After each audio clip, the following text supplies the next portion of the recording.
नमस्कार, मी नित्यानंद पिसे, हिंदुस्तान पोस्ट मध्ये आपलं स्वागत आहे.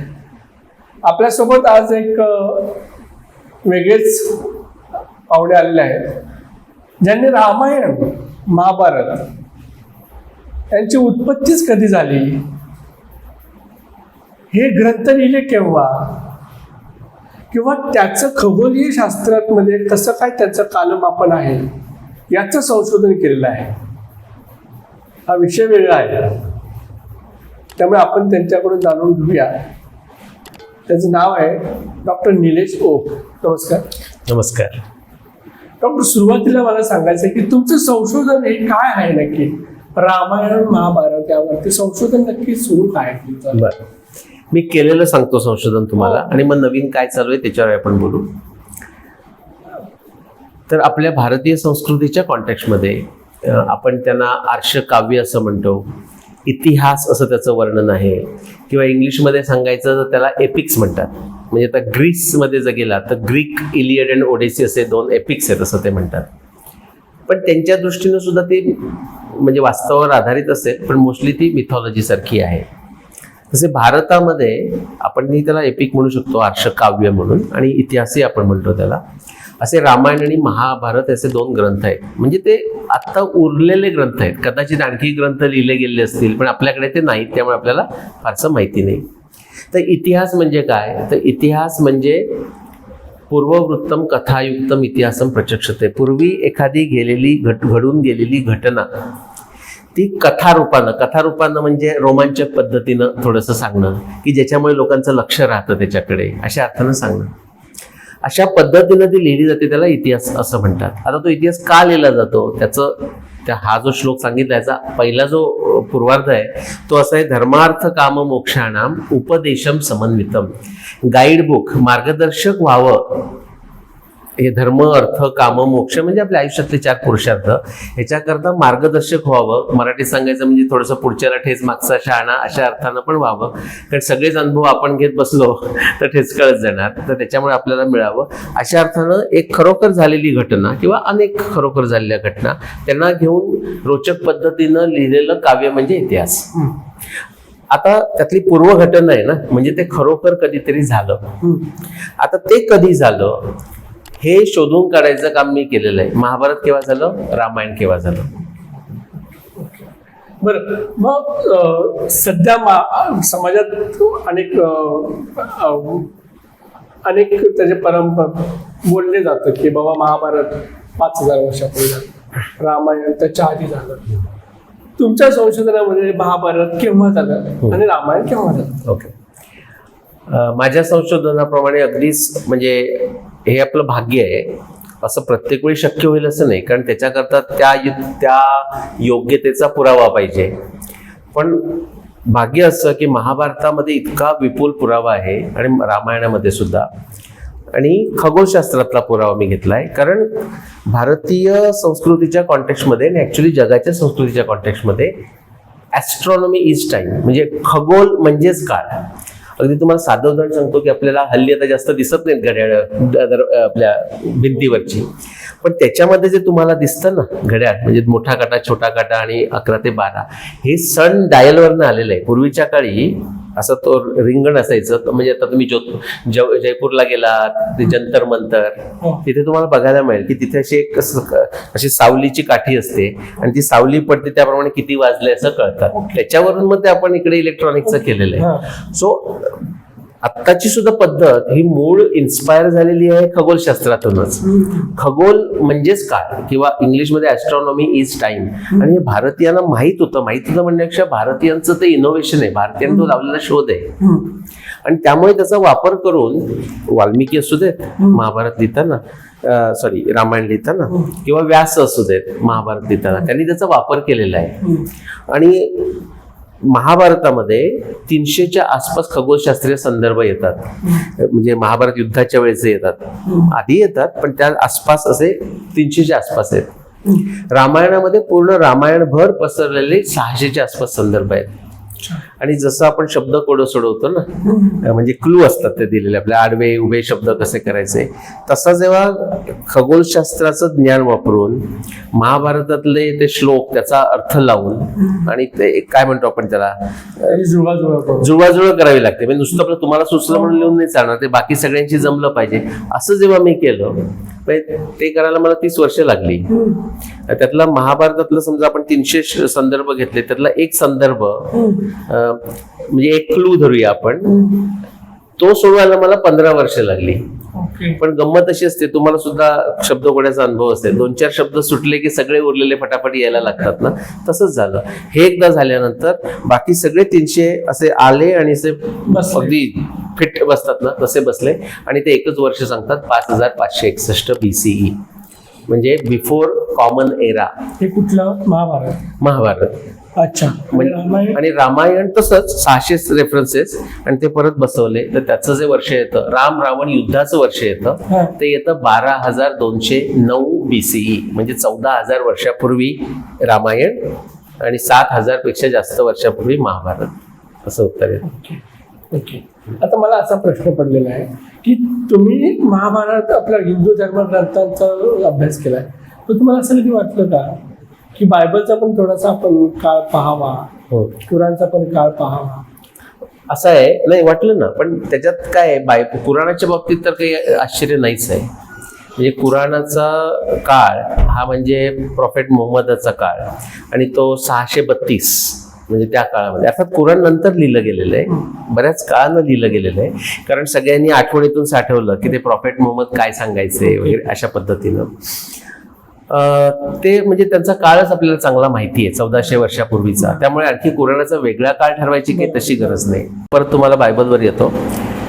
बायबलमध्ये सुद्धा ओल्ड टेस्टामेंट आणि न्यू टेस्टामेंट असं आहे. जे ओल्ड टेस्टामेंट म्हणजे त्याला तोरा असं म्हणतात आणि ते ज्यू लोकांचं खरं, आणि नवीन न्यू टेस्टामेंट म्हणजे जीजसशी संबंध, ख्रिश्चॅनिटीशी. पण ख्रिश्चॅनिटी काय करतात, ओल्ड टेस्टामेंट न्यू टेस्टामेंट एकत्र ठेवतात ते. तर ओल्ड टेस्टामेंट एक्झॅक्टली केव्हा झालं ते आपल्याला माहिती नाही, त्याच्यावर साधारण असे थोडेफार मागे तर्क आहेत लोकांचे, आणि त्याच्यात असे काही पुरावे नाहीत की ज्याच्यामुळे आपल्याला सांगता येईल. पण त्याच्यापेक्षा भन्नाट पुरावे महाभारतात आणि रामायणात आहेत. त्याच्यापेक्षा नाही, दोघांचं तुलना सुद्धा होऊ शकत नाही. त्याच्यावर मी थोडंसं डायग्रेशन घेऊन तुम्हाला सांगतो. तुम्हाला एक असा मजेशीर प्रश्न विचारतो आणि तुम्ही त्याचं उत्तर देताना कदाचित सामान्य माणूस किंवा हल्लीचा शिक्षित सामान्य माणूस, 2-4 डिग्री असलेला सामान्य माणूस कसा विचार करेल तसा विचार करून बघा. कारण बऱ्याच जणांना वाटतं हे सगळं काही ह्याच्यात काही अर्थ आहे, असं नाही. मी तुम्हाला एक 5-6 नावं सांगतो. आता आपण रामायण महाभारत बोलतोय म्हणून राम आणि कृष्ण हे दोन आपण पर्सनॅलिटी घेऊया. ते ह्युमन बिंग होते आपल्यासारखे, म्हणजे हे माझं म्हणणं. त्यांच्या कार्यामुळे ते दैवत्वाला पावलेले आहेत आणि आपण त्यांना अवतार म्हणतो. आणि ते अवतार का म्हणतो, अवतार आपण नंतर का म्हणतो, हा एक वेगळा विषय. अवतारहूड असा तो करावा लागेल, त्यात आपण जाऊया नको. आता आपण ऐतिहासिक पुरुष म्हणजे छत्रपती शिवाजी महाराज, तसेच भगवान राम आणि भगवान कृष्ण असं आपण अर्थानं घेतोय.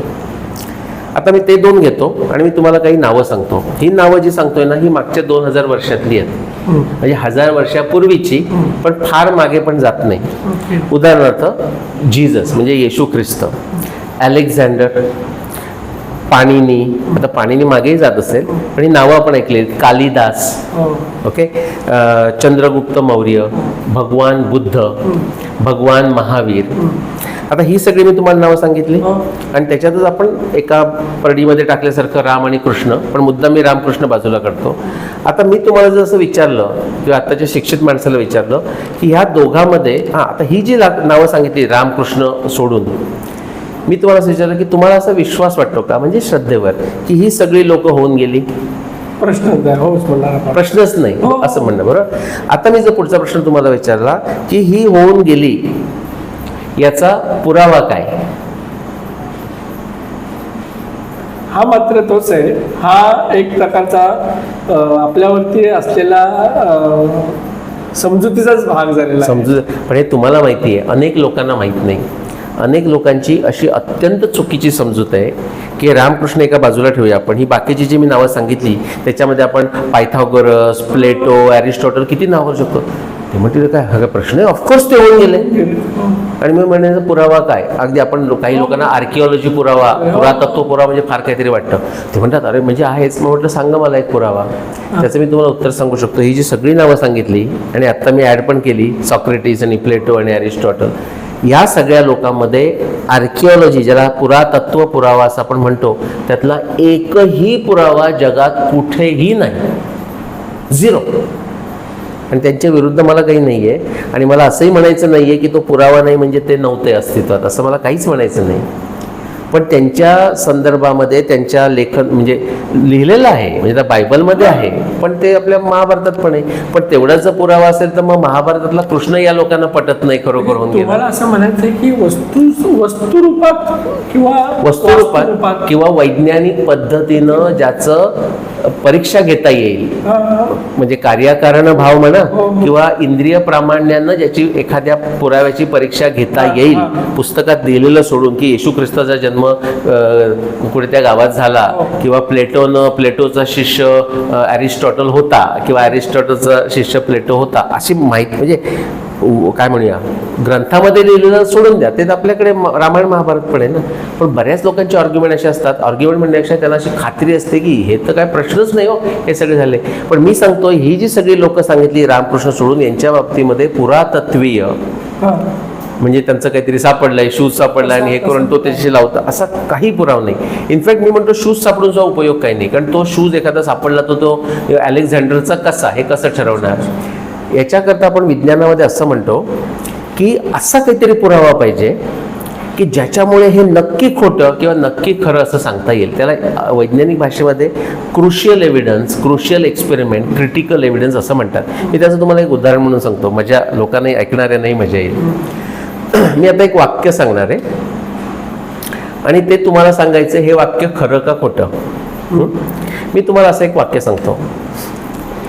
लोकमान्य टिळक, स्वातंत्र्यवीर सावरकर आणि महात्मा गांधी हे 1924 मध्ये पुण्याला एकत्र येऊन भेटले आणि त्यांनी दिवसभर भारताला स्वातंत्र्य कसं मिळवायचं 4-5 तास चर्चा केली. लोकमान्य टिळकांनी सगळ्यांना आणून रोठा सुपारी दाखवली, म्हणाले हे मी खातो, तुम्हाला पण खायचे आहे का. ते म्हणले नको. मग सगळ्यांनी चहा घेतला आणि सगळे आपापल्या घरी निघून गेले. ही जी आत्ता मी तुम्हाला गोष्ट सांगितली ही खरी का खोटी. ऑफकोर्स खोटीच असते. का. त्याचे संदर्भात नाही, संदर्भात नाही. काय कुठच्या संदर्भात नाही, कुठेच लिहिलेलं नाहीये, काहीच नाही लिहिलेलं नाहीये. पण समजा मी माहिती सांगितली, मी तुम्हाला एक वाक्य सांगितलं ना, म्हणजे आपली पहिली भेट झाली आणि मी तुम्हाला म्हणतो तुम्हाला माहिती आहे का, हो महात्मा गांधी, लोकमान्य टिळक, सावरकर एकत्र आले होते आणि 1924 मध्ये ते एकत्र येऊन भेटले आणि स्वातंत्र्यावर चर्चा केली. तर तुम्ही म्हणाल हे शक्यच नाही एक म्हणाल, किंवा म्हणाल अच्छा मला हे माहीत नव्हतं असं म्हणाल. पण मी तुम्हाला म्हणतोय ते शक्य नाही का माहीत नाही हे सोडून द्या, पण हे खरं का खोटं. आणि त्याचं तुम्हाला कारण द्यायचंय. खरं म्हटलं तरी कारण द्यायचंय, खोटं म्हटलं तरी कारण द्यायचंय. काय सांगाल. खोटंच आहे. का. कारण वाचनात तर आलं नाही. वाचनात आलं नाही. पण अशा अनेक गोष्टी आहेत की ज्या आपल्या वाचनात, तुमच्या वाचनात आल्या नाहीत त्या. नाही, कारण हे तिन्ही वेगवेगळे व्यक्तिमत्व आहे म्हणून म्हणजे त्यांच्या पर्सनॅलिटीज अशा की ते एकत्र कशाला येतील. बरोबर. तुम्ही फार चांगली मदत केलीत मला. आता मी जर तुम्हाला आणखी तुम्हाला उत्तर द्यायचंय त्याचं नाही. अच्छा. याचं उत्तर असं आहे की हे जे मी आत्ता जे वाक्य सांगितलं हे ठार खोटं वाक्य आहे, हे शक्यच नाही. पण तुम्ही जे सांगितले त्या कारणाकरता नाही, म्हणजे त्याच्यामुळे सुद्धा होऊ शकतं. पण हे का शक्य नाही माहिती आहे का. मी काय सांगितलं नीट आठवून बघा. 1924 मध्ये ते एकत्र आले आणि 1920 मध्येच लोकमान्य टिळकांचं निधन झालं. आता ह्या गोष्टीमध्ये काय आहे, तुम्ही कसं गेलात की अरे बाबा मला नाही वाटत सावरकरांचं आणि गांधींचं पटेल, म्हणजे त्याला चुकीचं नाही, पण तो वेगळा विषय झाला. आता हे तुम्हाला मुद्दाम उदाहरण म्हणून सांगतो. अकॅडमिक्स काय करतात हे जर मी त्यांना असं विचारलं ना, त्यांच्या डोक्यात 1924 जात नाही. म्हणजे टिळक 1920 मध्ये, तुम्ही पण अकॅडमिक झालात 1920 मध्ये टिळक गेले, त्यामुळे हे शक्यच नाही, त्यांच्या लक्षात येत नाही. ते म्हणतील नाही टिळक ना मला वाटत नाही गांधीजींना रोठा सुपारी दाखवतील किंवा गांधीजींनी रोठा, म्हणजे वेगळ्या विषयावर ते जातात आणि त्याच्यावर लांब लांब पेपर लिहितात. पण ह्याच्यातला हे आत्ता जे मी तुम्हाला सांगितलं त्यातला ज्याला क्रुशियल एक्सपेरिमेंट, क्रुशियल एव्हिडन्स म्हणजे निर्णायक पुरावा कोणता असेल तर 1924. का 1920 मध्येच टिळक गेले, म्हणजे बाकीच्या गोष्टींची चर्चा करायची गरजच नाही. 1924 म्हटलं तिथेच चुकलं. म्हणजे कालमापन अतिशय महत्त्वाचं. हा. आता हे तुम्हाला मी उदाहरण म्हणून दिलं. तशा प्रकारचे पुरावे महाभारतात आहेत आणि रामायणात आहेत. एक त्यातला पुरावा तुम्हाला सांगतो. 300 सांगत बसायला आपल्याकडे वेळ नाही. मी माझ्या भाषणामध्ये म्हटलं ना की ते अरुंधती वसिष्ठचं सांगितलं. ते युद्धाच्या आधी बऱ्याच गोष्टी सांगतायत आणि धृतराष्ट्र फार रडवेला झालेला आहे आणि त्याला व्यास हे देत आहेत, म्हणतात काळजी करू नकोस, काळाचा महिमा आहे, तुलाही काही सद्बुद्धी सुचत नाही आहे, युद्ध होणार, त्याच्यामध्ये सत्याचा जय होईल, असत्याचा पराजय होईल, बरीच लोक मरणार, तू काळजी, पण काळाचा महिमा आहे, काळजी करू नकोस, या कुरु आपल्या कुळाचा जो इतिहास आहे तो मी अमर करून ठेवीन, असं व्यासदेव व्यास पण त्याच कुळातले आहेत ना, म्हणजे तिथेच त्यांची ती मुलं आहेत म्हटलीत तर. आणि मग ते सांगतात की बघ कसे मला वेगवेगळे सायन्स कसे दिसत आहेत, निमित्त आकाशामधली, जमिनीवरची वगैरे. तर त्या निमित्तामध्ये हे श्लोक येतो, म्हणजे अनेक आहेत, 300 जे आहेत ना ते तशाच पद्धतीचे आहेत, म्हणजे निमित्त म्हणून, कधी खरोखरची वर्णनं म्हणून, युद्धाची वर्णनं असे आलेले आहेत. त्यात ते म्हणतात या चैषा विस्तृता राजस्त्रैलोक्ये साधू संमता अरुंधती तयापेश वसिष्ठ पृष्ठता कृत. हे राजा, पूर्ण तिन्ही लोकांमध्ये प्रसिद्ध असलेली ती आकाशातली अरुंधती, म्हणजे ताऱ्यांचे सप्तर्षी, तुम्ही सप्तर्षी पाहिलेत तर 7 तारे असतात, एक चौकोन आणि 3 शेपूट, 3 तारे. ते जे शेपूट असतं त्यात 3 तारे असतात, त्याच्या मधला जो तारा मोठा दिसतो तो वसिष्ठ, आणि त्याचे शेजारी आता तुम्ही जाऊन बघितलं तर छोटा तारा असतो, जरा असं डोळे किलकिले करून बघावे लागतील किंवा दुर्बीण, किंवा त्याला अरुंधती म्हणतो. आत्ता जर तुम्ही बघितलं तर कसं होतं, आपण उत्तरेकडे जर तोंड करून उभं राहिलं रात्रीचं आणि त्यांची वेळ असेल तर ते म्हणजे नॉर्थ ईस्ट जे आपण म्हणतो ईशान्य, तिथून ते वर येतात आणि ते उत्तर ध्रुवाच्या भोवती असे अँटी क्लॉक वाईज फिरून जातात आणि मग खाली जातात परत. तर ते जाताना वसिष्ठ पुढे असतो, म्हणजे ते ताऱ्यांचं, आणि अरुंधती मागे असते. हे आत्ता तशी परिस्थिती आहे, 1000 वर्षापूर्वी तशी परिस्थिती होती, 2000, 3000, 4000, 5000, 6000 वर्षापूर्वी तशीच परिस्थिती होती. पण व्यास म्हणतायत महाभारत युद्धाच्या वेळी तसं नव्हतं, अरुंधती पुढे होती, वसिष्ठ मागे होता. आणि मी जेव्हा ते 1994 मध्ये वाचलं ते म्हटलं हे काय लिहिलंय त्यांनी, आणि मग तिथे श्रद्धेचा भाग येतो की हे व्यासानं लिहिलंय आणि हे जर खरं मानलं तर असं शक्य आहे का खगोलशास्त्रामध्ये, आणि जर शक्य असेल तर ते केव्हा झालं. आणि मला तेव्हा वाटलं की मी जरा इकडे तिकडे काहीतरी ॲस्ट्रॉनॉमीचं करून जुगाड करून 2 आठवड्यामध्ये सोडवेन. त्याला मला 15 वर्ष लागली, 1994 ते 2009, 15 वर्षांनी मला त्याचं उत्तर मिळालं. म्हणजे अचानक उत्तर नाही मिळालं, मी 15 वर्ष सतत वेगवेगळ्या प्रकारानं संशोधन करून ते कशामुळे झालं असेल, का झालं असेल करत होतो. पण जसं आपल्या जिक्सॉ पझलमध्ये आपल्याला एकदा शब्द बरोबर शब्दकोड्यातला सुचतो ना, तसं झालं. 2009 मध्ये मला त्याचं उत्तर मिळालं की होय, अरुंधती जर तुम्ही मागे गेलात काळाच्या मध्ये तर असा एक काळ होता की अरुंधती खरोखर वसिष्ठाच्या पुढे जात होती, आणि मग ती केव्हा जात होती याचा काळ मिळतो. आणि तो काळ असा येतो की 10,000 BC, म्हणजे साधारण 12,000 वर्षापासून ते मागच्या 6,500 वर्षापर्यंत, म्हणजे मागच्या 6,500 वर्षात नाही, त्याच्या आधी, आणि मग मागे 12,000 वर्षापर्यंत जायचं. याच काळात फक्त अरुंधती वसिष्ठाच्या पुढे जाताना आपण जर पृथ्वीवर त्यावेळी असतो आणि जर आकाशात बघितलं असतं तर तशी दिसली असती. आणि व्यासाने तेच लिहिलंय. म्हणजेच काय, याचा आता ह्याच्यावरून तुम्ही निर्णय, म्हणजे काय म्हणूया आपण त्याला, अनुमान काय काढाल. व्यास म्हणतात अरुंधती वसिष्ठाच्या पुढे जाते महाभारताच्या वेळी, आणि आपल्याला खगोलशास्त्र सांगतंय की 12,000 वर्षापासून ते 6,500 वर्षापर्यंत याच काळात अरुंधती वसिष्ठाच्या पुढे जाते. तुम्ही महाभारताच्या काळाबद्दल काय सांगा त्याच्यावरून. म्हणजे तेवढा वेळ युद्ध तर झालं असेल. नाही, तेवढा वेळ नाही, पण त्या काळात केव्हा तरी युद्ध झालं ना. युद्ध 18 दिवस झालं, ते आपल्याला माहिती आहे. म्हणजे त्याच काळात कधीतरी झालं. आणि तुम्ही म्हणाल बापरे, 6,500 वर्षाच्या आधी, पण मी तर ऐकलंय 5,000 वर्षापूर्वी झालं म्हणून, जसं आपण म्हणतो तसं. मग आपण काय करणार, दुसरा पुरावा बघायचा. आपल्याला एखादा समजा सुचला नाही, तिथे सुटला नाही तर आपण दुसरीकडे जातो ना सोडवायला, मग तिथे येतो परत, मग दुसरा गेला. असे अनेक पुरावे आहेत. दुसरा पुरावा भीष्मनिर्वाणाचा आहे की महाभारत सांगतं की महाभारत युद्ध हे मार्गशीर्ष महिन्यामध्ये झालं, 18 दिवस. मग त्या युद्धामध्ये 10व्या दिवशी भीष्म पडले आणि मग ते शरशय्येवर होते, उत्तरायणाची वाट बघत. दिवस मग 24 तासच होतं का? 24 तासाचं वर्षानुसार, 24 तास 1 मिनिटाचं, 24 तास 2 मिनिटं, त्याला डेल्टा टी करेक्शन असं म्हणतात. पण आपल्या चर्चेकरता आपण अगदी आत्तासारखाच होता समजून, तसाच होता, एखाद्या मायक्रोसेकंदाचा फरक. पण तो सुद्धा ॲस्ट्रॉनॉमी आपली एवढी प्रगत झालेली आहे की तो सुद्धा आपल्याला घेता येतो, त्याला डेल्टा टी करेक्शन म्हणतात. बाकी सगळंच तसं, म्हणजे आपले जे महिने आहेत ना, चैत्र, वैशाख, ज्येष्ठ, आषाढ, श्रावण, भाद्रपद, अश्विन, कार्तिक, प्रतिपदा, द्वितीया, तृतीया, चतुर्थी, आपण नक्षत्रांची नावं घेतो ना, अश्विनी, भरणी, कृत्तिका, रोहिणी, सगळी नक्षत्र ती. नुसतं महाभारताच्या काळी नाही, रामायणाच्या काळी सुद्धा 14,000 वर्षापूर्वी 30 नक्षत्र होती. त्याच्या जर आधी गेलात, किती आधी जायचं माहीत नाही. आता हा विषयाला डायग्रेशन होईल, पण एक मजा म्हणून आपल्याला सगळे मराठी महिने माहीत आहेत, चैत्र वैशाख. त्यातला ज्येष्ठ महिना तुम्ही ऐकलाय, हे तुम्हाला ऐकून आहे आणि त्या विषयावर आपण जाऊया नको, फक्त मजा म्हणून सांगतो विषयाला, म्हणून एक आश्चर्य म्हणून सांगतो. एक जैमिनी ब्राह्मण नावाचा ग्रंथ आहे. ब्राह्मण ग्रंथ म्हणजे मॅन्युअल्स, आपल्या कारचं मॅन्युअल असतं ना, कार ऑपरेट कसं करायचं, तसं संहिता जे आहे ते मंत्र असतात. ते मंत्र यज्ञाच्या वेळी म्हणायचे किंवा काही कामं करताना म्हणायचे, पण ते म्हणताना इतर काय करायचं हे सांगणारी मॅन्युअल्स असतात, त्याला ब्राह्मण ग्रंथ म्हणतात. असा एक जैमिनी ब्राह्मण ग्रंथ आहे, जैमिनी ऋषीनं लिहिलेला असेल किंवा त्याच्या परंपरेमध्ये आलेला. त्याच्यामध्ये जे महिन्यांची नावं आहेत ना, त्याच्यामध्ये ज्येष्ठ महिना नाही आहे, पण त्याच्या बाकी चैत्र वैशाख आहे, पण ज्येष्ठ नाही आहे. आषाढ, श्रावण, भाद्रपद, अश्विन, कार्तिक.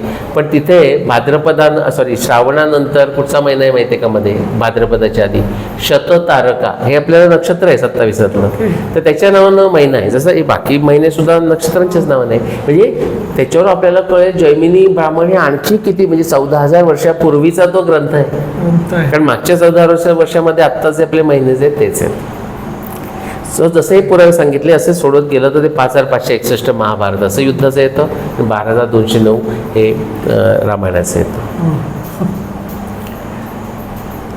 तर आपल्याला याच्यातून कळलेलंच आहे की रामायण, महाभारत असो, आपले जे काही ग्रंथ आहेत त्या ग्रंथ हे वस्तुस्थिती आहे, हे काल्पनिक ग्रंथ नाही आहेत, ते घडलेले आहेत आणि त्याचं कालमापन आपल्याला उपलब्ध करून देण्यात आलेलं आहे.